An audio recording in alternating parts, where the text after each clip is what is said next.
नमस्कार दोस्तों, स्वागत है आपका एक नए वीडियो में। मैं हूं अक्षय प्रताप सिंह और आज मैं आप सबके लिए लेकर उपस्थित हूं राजीव गांधी सामान्य ज्ञान प्रतियोगिता 2019 का पूरा प्रश्न पत्र। दोस्तों ये बहुत ही इंपॉर्टेंट है, इसलिए इस वीडियो को पूरा अंत तक देखिएगा और चैनल को सब्सक्राइब कीजिए और बेल आइकन दबा लें, क्योंकि मैं लगातार आपके लिए ऐसे ही उपयोगी वीडियोज़ लेकर आता रहता हूँ। दोस्तों तो इस प्रश्न पत्र का पहला प्रश्न है कि राजीव गांधी जी ने लोकतंत्र में युवाओं की भूमिका बढ़ाने के लिए वोट करने के अधिकार की आयु सीमा 18 वर्ष कर दी। इसके पहले ये आयु सीमा थी, तो इसका उत्तर होगा 21 वर्ष। यहाँ पर और भी कई ऑप्शंस दिए गए हैं, 25 वर्ष, 22 वर्ष, लेकिन इसका जो सही उत्तर है वो है 21 वर्ष। उसके बाद जो हमारा प्रश्न संख्या 2 है वो है कि राजीव गांधी जी ने दूरदर्शी सोच के तहत देश के अशांत हिस्सों में शांति स्थापित करने के लिए कई सारे समझौते किए। इनमें से किस नेता के साथ मिजो समझौते पर हस्ताक्षर किए गए थे? तो मित्रों, जो मिजो समझौता था उसे श्री लाल डेंगा जी के साथ किया गया था, जो कि बाद में मिजोरम के मुख्यमंत्री भी बने थे। उसके बाद प्रश्न संख्या 3 है कि इनमें से कौन सा कथन गलत है। यहाँ पर 2 कथन लिखे हुए हैं कि ऑपरेशन कैक्टस मिलिट्री ऑपरेशन था और दूसरा कि संयुक्त राष्ट्र सेनाओं को मालदीव भेजा गया था। तो मित्रों, जो ऑपरेशन कैक्टस था उसके अंतर्गत भारतीय सेनाओं को मालदीव में तख्ता पलट रोकने के लिए भेजा गया था, इसलिए ऑपरेशन कैक्टस मिलिट्री ऑपरेशन था। ये कथन बिल्कुल सही है, इसलिए ये इसका उत्तर नहीं हो सकता। तो जो बी ऑप्शन है संयुक्त राष्ट्र सेनाओं को मालदीव भेजा गया था, ये गलत है, क्योंकि संयुक्त राष्ट्र सेनाओं को नहीं बल्कि भारतीय सेनाओं को मालदीव भेजा गया था। तो इसका सही उत्तर हो जाएगा ऑप्शन बी। उसके बाद जो प्रश्न संख्या 4 है वो है कि राजीव गांधी जी ने राजनीति में अपनी सेवाएं देने से पहले एक पेशे में भी अपनी सेवाएं दी। राजनीति में आने से पहले राजीव गांधी जी क्या थे? तो इसका जो सही उत्तर होगा वो होगा ऑप्शन सी, पायलट। वो एक पायलट के रूप में इंडियन एयरलाइंस में अपनी सेवाएं दे रहे थे। उसके बाद जो प्रश्न संख्या 5 है वो है कि राजीव गांधी जी को भारत में संचार क्रांति को बढ़ावा देने के लिए जाना जाता है। उनके नेतृत्व में कौन सी बड़ी टेलीकॉम कंपनी की स्थापना हुई थी? तो इस पर हम लोग कई बार चर्चा कर चुके हैं। इसका सही उत्तर होगा ऑप्शन सी, MTNL। उसके बाद जो प्रश्न संख्या 6 है ये भी बहुत ही महत्वपूर्ण है। तो इस प्रश्न संख्या 6 है कि राजीव गांधी जी ने अपना पहला लोकसभा चुनाव किस सीट से जीता था? इसमें 4 ऑप्शन दिए गए हैं, बेल्लारी, रायबरेली, इलाहाबाद, अमेठी। तो इसका जो सही ऑप्शन है वो है ऑप्शन डी, अमेठी। और वो कई बार अमेठी से चुनाव जीते थे। उसके बाद जो प्रश्न संख्या 7 है वो है कि राजीव गांधी जी के संदर्भ में सद्भावना दिवस को किस संबंध में मनाते हैं? तो जो राजीव गांधी जी का जन्म दिवस है उसी को हम लोग सद्भावना दिवस के रूप में मनाते हैं। तो इसका सही उत्तर होगा ऑप्शन सी। उसके बाद जो प्रश्न संख्या 8 है वो है कि राजीव गांधी जी ने हमारे जीवन की सुविधाओं में तकनीक के इस्तेमाल पर जोर दिया। उनके शासनकाल में इनमें से किस क्षेत्र में तकनीकी मिशन की शुरुआत हुई? तो इसको लेकर मेरे मन में बहुत ही कन्फ्यूज़न था और पहले इसमें ऑप्शन ए टिक किया गया था, लेकिन उसके बाद जो है हम लोगों ने विचार किया कि जो कंप्यूटर क्रांति थी उसमें उन्होंने तकनीक के इस्तेमाल पर बहुत ज़्यादा जोर दिया था, लेकिन वो इसके ऑप्शंस में नहीं है, जबकि ऑप्शन डी है कि इनमें से कोई नहीं। तो इसका सही उत्तर हो सकता है ऑप्शन डी, इनमें से कोई नहीं। उसके बाद जो प्रश्न संख्या 9 है वो कुछ इस प्रकार से है कि देश भर में ग्रामीण बच्चों को अच्छी व सस्ती शिक्षा देने और ग्रामीण प्रतिभाओं को निखारने के लिए जवाहर नवोदय विद्यालयों की शुरुआत किस प्रधानमंत्री के शासनकाल में हुई थी? तो इसका सही उत्तर होगा ऑप्शन सी, श्री राजीव गांधी जी। उसके बाद प्रश्न संख्या 10 है कि राजीव गांधी जी ने अपने प्रधानमंत्रित्व काल में लोकतंत्र को मजबूत करने के लिए और जनता के मत का महत्व बढ़ाने के लिए कई महत्वपूर्ण फैसले लिए। उनमें से एक था दल बदल कानून। यह संविधान की कौन सी अनुसूची के अंतर्गत आता है? तो इसको लेकर हमने पिछले वीडियो में चर्चा की थी और इसका जो सही उत्तर है वो है ऑप्शन बी, 10वीं अनुसूची के अंतर्गत आता है। उसके बाद जो प्रश्न संख्या 11 है ये बहुत ही महत्वपूर्ण है कि राजीव गांधी अंतर्राष्ट्रीय हवाई अड्डा किस शहर में मौजूद है? इसमें भी 4 ऑप्शन हम लोगों को दिए गए हैं, इलाहाबाद, दिल्ली, हैदराबाद, अहमदाबाद। तो इसका सही उत्तर होगा हैदराबाद।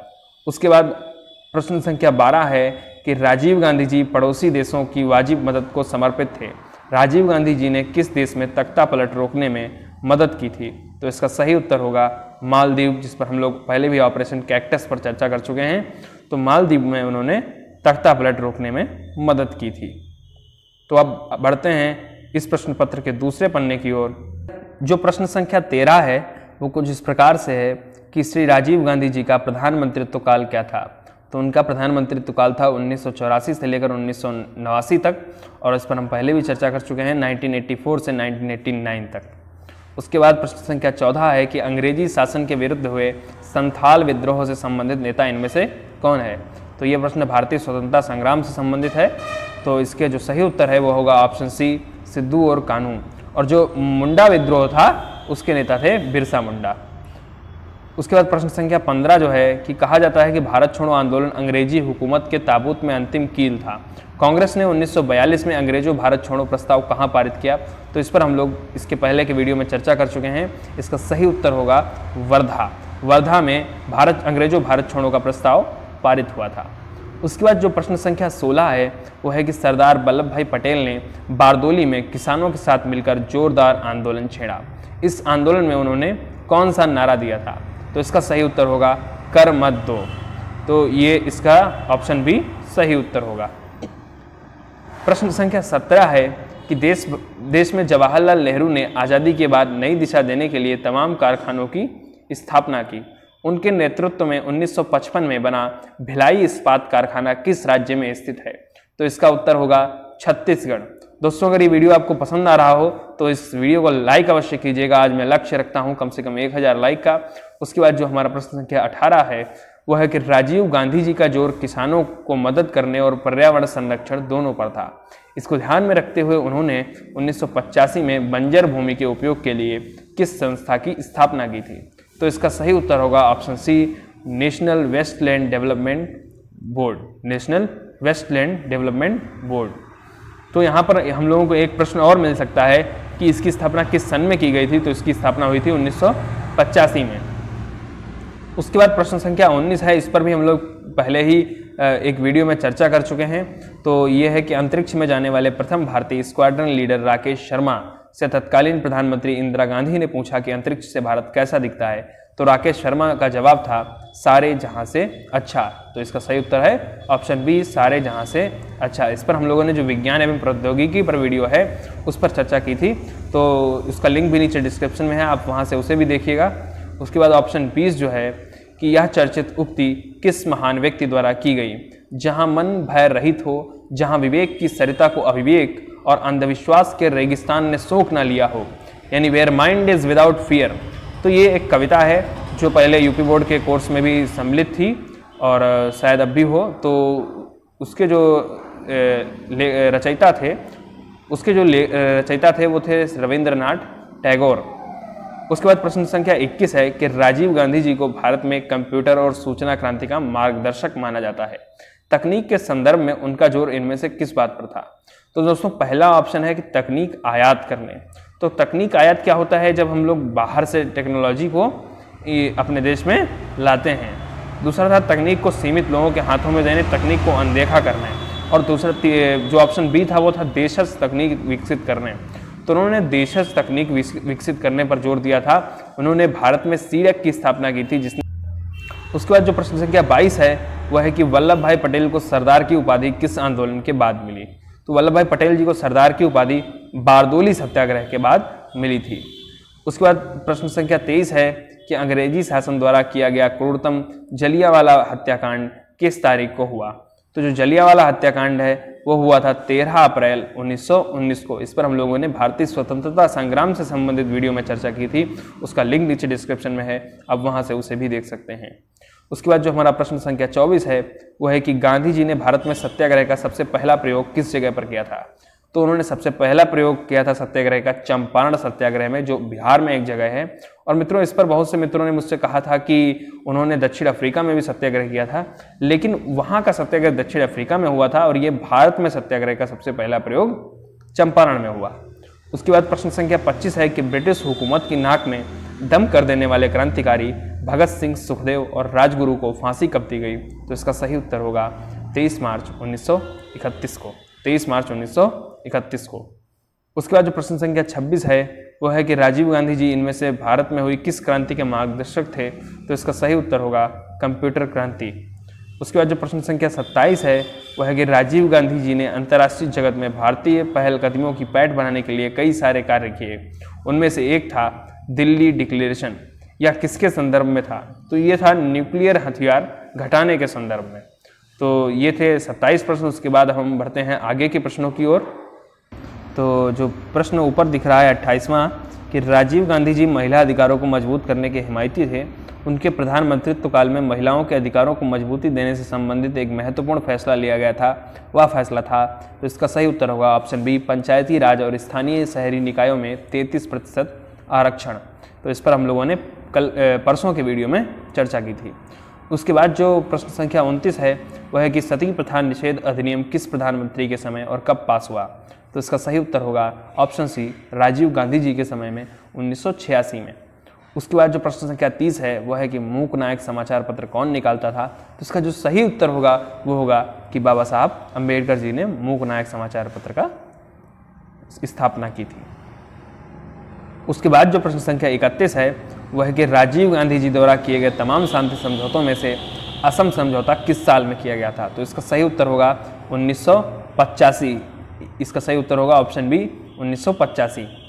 तो इससे संबंधित जो तीनों महत्वपूर्ण समझौते हैं, पंजाब समझौता, मिजो समझौता और असम समझौता, उनके सन हम लोगों को याद करने लेने हैं। इस पर एक स्पेशल वीडियो भी मैं बना करके डाल दूंगा। उसके बाद जो प्रश्न संख्या 32 है वो है कि 2018 का राजीव गांधी राष्ट्रीय सद्भावना पुरस्कार किसको मिला। तो 2018 का राजीव गांधी राष्ट्रीय सद्भावना पुरस्कार किसको मिला। तो इसका सही उत्तर होगा ऑप्शन ए, गोपाल कृष्ण गांधी। उसके बाद प्रश्न संख्या जो 33 है वह है कि 2018 का राजीव गांधी ग्रामीण क्षेत्रों में, तो ये जो है ये इसमें 2018 का ये मिसप्रिंट लगता है, क्योंकि इसका प्रश्न जो शुरू हुआ है वो यहीं से शुरू हुआ है कि ग्रामीण क्षेत्रों में स्वास्थ्य सेवाओं को मजबूत करने में राष्ट्रीय ग्रामीण स्वास्थ्य मिशन की भूमिका महत्वपूर्ण रही। इसकी शुरुआत होने के समय भारत के प्रधानमंत्री कौन थे। तो उस समय प्रधानमंत्री थे मनमोहन सिंह। तो ये 2018 का राजीव गांधी इससे जो है मिसप्रिंट हुआ है, प्रश्न संख्या 32। उसके बाद जो अगला प्रश्न है वो है कि राजीव गांधी जी देश के सबसे युवा प्रधानमंत्री बने। प्रधानमंत्री बनने के समय उनकी उम्र क्या थी। तो उस समय पर उनकी उम्र थी 40 वर्ष। तो उसके बाद अब हम लोग अगले प्रश्न की ओर बढ़ते हैं। अगला प्रश्न है प्रश्न संख्या 35 और वो है कि राजीव गांधी जी ने देश के निर्माण में युवाओं की भूमिका पर बल दिया। नेहरू युवा केंद्रों का विस्तार इसी दिशा में उठाया गया कदम था। उनके नेतृत्व में नेहरू युवा केंद्रों का विस्तार कितने जिलों में हुआ। तो इसका सही उत्तर होगा ऑप्शन सी, 500। उसके बाद प्रश्न संख्या 36 है कि राजीव गांधी जी के अथक प्रयासों से centre for development of advanced computing CDAC की स्थापना हुई, जिसका लक्ष्य था भारत को तकनीक क्षेत्र में आत्मनिर्भर बनाना। तो सीडेक को इनमें से किसके लिए श्रेय दिया जाता है। तो इसका सही उत्तर होगा भारत का पहला सुपर कंप्यूटर, इस पर मैंने पहले भी चर्चा की है, भारत का पहला सुपर कंप्यूटर परम 8000 बनाने का श्रेय सीडेक को जाता है। उसके बाद प्रश्न संख्या 37 है कि राजीव गांधी जी के प्रयासों से 1986 में बीएसएनएल बना। इसने देश में पहले क्या दिया। तो ये विदेश संचार निगम लिमिटेड है। इसका सही उत्तर होगा इसने सबसे पहले भारत में इंटरनेट दिया। उसके बाद जो प्रश्न संख्या 38 है वह है कि भारत को युवाओं का देश बताते हुए राजीव गांधी जी ने मैं युवा हूं, मेरा भी एक सपना है का वक्तव्य कहाँ दिया था। तो ये वक्तव्य उन्होंने दिया था वाशिंगटन में। और उसके बाद जो प्रश्न संख्या 39 है वह है कि मानवीय मूल्यों को सराहते हुए ये वक्तव्य किस बीजेपी नेता ने दिया था कि अगर जिंदा हूं तो राजीव गांधी की वजह से। तो इसका जो सही उत्तर होगा वो होगा ऑप्शन बी, अटल बिहारी वाजपेयी जी। उसके बाद जो प्रश्न संख्या 40 है वह है कि संविधान की प्रस्तावना में समाजवादी, धर्मनिरपेक्ष और एकता व अखंडता शब्द किस संशोधन के जरिए जोड़े गए। तो ये जोड़े गए थे 42वें संविधान संशोधन के जरिए। और 42वां संविधान संशोधन बहुत ही महत्वपूर्ण संविधान संशोधन माना जाता है। उसके बाद प्रश्न संख्या 41 है कि राजीव गांधी राष्ट्रीय सद्भावना पुरस्कार किस किस क्षेत्र में कार्य के लिए, किन कार्यों के लिए दिया जाता है। तो इसका सही उत्तर होगा ऑप्शन ए, सांप्रदायिक सद्भाव, राष्ट्रीय एकता और शांति के लिए। उसके बाद प्रश्न संख्या 42 है कि स्वतंत्रता सेनानी अब्दुल कलाम आज़ाद ने कौन सी किताब लिखी। तो उन्होंने लिखी थी किताब इंडिया विंस फ्रीडम। तो इसका सही उत्तर होगा ऑप्शन बी, सत्य की खोज जो है वो महात्मा गांधी जी की आत्मकथा है। और भारत एक खोज, इसके लेखक थे पंडित जवाहरलाल नेहरू जी। और जो आखिरी पन्ना था उस पर जो पहला सवाल है वो है प्रश्न संख्या 43। राजीव गांधी जी द्वारा स्थापित किए गए सीडेक ने 1991 में भारत में पहला घरेलू उन्नत सुपर कंप्यूटर लॉन्च किया, उसका नाम था। तो इस पर अभी हम लोगों ने चर्चा की थी, इसका नाम था ऑप्शन सी, परम 8000। उसके बाद प्रश्न संख्या 44 है कि भारत में अनुसूचित जाति एवं अनुसूचित जनजाति के खिलाफ होने वाली हिंसा की रोकथाम और ऐसे मामलों में न्याय सुनिश्चित करने के लिए राजीव गांधी सरकार ने अनुसूचित जाति एवं अनुसूचित जनजाति अधिनियम को भारतीय संसद द्वारा कब पारित किया गया था। तो इसका सही उत्तर होगा ऑप्शन बी, 1989, 1989। उसके बाद प्रश्न संख्या 45 है कि योजना आयोग का भारत के विकास में महत्वपूर्ण योगदान रहा है। भारत के प्रथम योजना आयोग के अध्यक्ष कौन थे? तो योजना आयोग का अध्यक्ष होता था प्रधानमंत्री, तो इसका ऑप्शन बी सही होगा, जवाहरलाल नेहरू। और वर्तमान में इसे नाम बदलकर नीति आयोग कर दिया गया है। और इस प्रकार से प्रश्न संख्या 46 की ओर बढ़ते हैं। तो प्रश्न संख्या 46 है कि भारत के संविधान में धर्म, नस्ल, जाति, लिंग या जन्म स्थान के आधार पर भेदभाव निषेध की बात किस अनुच्छेद में की गई है? तो इसका सही उत्तर होगा अनुच्छेद यानी आर्टिकल 15। तो आर्टिकल 15 के नाम से पिछले वर्ष एक मूवी भी आई थी और वो भी इसी प्रकार से संबंधित थी कि उसमें कुछ भेदभाव को दिखाया गया था। तो भारत के संविधान में धर्म, नस्ल, जाति, लिंग या जन्म स्थान के आधार पर भेदभाव निषेध की बात आर्टिकल 15 में की गई है। प्रश्न संख्या 47 है कि 21 मई को श्री राजीव गांधी जी की हत्या कर दी गई थी। इस दिवस को किस रूप में मनाया जाता है? तो इसका सही उत्तर होगा ऑप्शन ए आतंकवाद विरोधी दिवस। उसके बाद प्रश्न संख्या 48 है कि HAL ने देश को कई उन्नत किस्म के लड़ाकू विमान दिए। HAL का पूरा नाम है हिंदुस्तान एयरोनॉटिक्स लिमिटेड। उसके बाद जो प्रश्न संख्या 49 है वो है कि 6 कॉन्टिनेंट पहलकदमी की शुरुआत किस लिए की गई थी? तो इस पर मैंने नेट पर एक आर्टिकल पढ़ा और इसका जो सही उत्तर होगा वो होगा न्यूक्लियर निरस्त्रीकरण। तो ये डिसआर्मामेंट से संबंधित था। उसके बाद जो प्रश्न संख्या 50 है वह है कि भारत में समेकित निर्देशित क्षेपास्त्र विकास कार्यक्रम integrated guided missile development programme, तो इसको लेकर भी हम लोगों ने विज्ञान एवं प्रौद्योगिकी वाले वीडियो में चर्चा की थी। इसका सही उत्तर होगा श्रीमती इंदिरा गांधी जी। उसके बाद जो प्रश्न संख्या 51 है वह है कि राजीव गांधी जी के शहीद स्मारक का क्या नाम है? तो राजीव गांधी जी के शहीद स्मारक का नाम है वीर भूमि। तो वीर भूमि जो है वो राजीव गांधी जी का स्मृति स्थल है। उसके बाद प्रश्न संख्या 52 है 52 कि राजीव गांधी जी ने अपने शासनकाल में पड़ोसी देशों में भी शांति की स्थापना के लिए सहयोग की पहलकदमी की। उस समय भारत ने अपनी शांति सेनाएं कहाँ भेजी? तो शांति सेनाएं भेजी गई थी श्रीलंका में ऑपरेशन पवन के तहत। उसके बाद जो प्रश्न संख्या 53 है वह है कि राजीव गांधी जी पिछड़े क्षेत्रों के विकास को लेकर समर्पित थे। उन्होंने इसीलिए KBK प्रोजेक्ट की शुरुआत की थी। KBK प्रोजेक्ट किस राज्य में शुरू किया गया था? तो इसे शुरू किया गया था उड़ीसा में। संविधान का 73वां संशोधन किस लिए जाना जाता है? ये हमारा अगला प्रश्न है। इसका सही उत्तर होगा पंचायती राज। इस पर हम लोगों ने कल के वीडियो में चर्चा की थी। उसके बाद जो प्रश्न संख्या 55 है वह है कि राजीव गांधी जी के शासनकाल में शुरू हुई इग्नू के बारे में इनमें कौन सा कथन सत्य है? तो इसका सही उत्तर होगा ये दूरस्थ शिक्षा का पाठ्यक्रम चलाती है।